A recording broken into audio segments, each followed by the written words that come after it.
Guys, wala ba kayong patawag? Tapos na. Ma'am, intense yung debate kanina. Umpisa pa lang harapang sinabi ni Binay na hindi kayo Pilipino. Anong naging... Basta nasagot ko na yan, maayos na. At para sa akin, napatunayan ko naman, Korte Suprema pa man o kung ano pa man, basta nasagot ko na yung debate. Ma'am, iba yung attitude yung kanina, palaban, and you were very parang engaged. Siyempre, dahil palagi naman dapat makita natin kung kailangan lumaban, lumaban. Kung tamang pinaglalaban, lalaban. Hindi naman sa pagyayabang, hindi para depensahan ang paniniwala at prinsipyo. Kuya, may camera sa likod kasi eh. Kung okay lang naman. Okay. Ma'am, yung kanina, yung sa death penalty, anong reason mo bakit mo sumang-ayon kayo dito?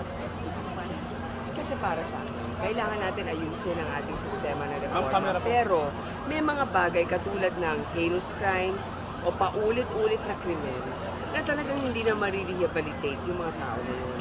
Kung para magkaroon ng takot ang iba, masakit man sa kalooban, kailangan gawin. Pero kailangan muna ako bilang Pangulo, ayusin ko muna ang sistema ng hustisya at rehabilitasyon. Pero dapat ang Kongreso ang magdidebate tungkol dyan. Hindi naman pwedeng sabihin ng Pangulo na gagawin natin yan. Sa Kongreso pa rin dadaan yan. Pero ako, kung hindi na ayos, dapat magkaroon yan. What's your assessment of the debate given yung nangyari kayo na kay Binay na gusto niyong magpasok ng notes? Hindi naging masyadong maayos. Pero at least, mas marami kaming nasabi, mas mahaba ang oras para ma-explika. Pero kulang pa rin. Ang dami pa rin natin gustong sabihin. Hey guys, Contented po kayo sa naging debate ngayon?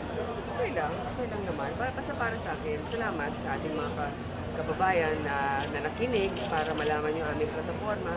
Pero marami pa rin kaming mga plataforma na nais sana mabanggit.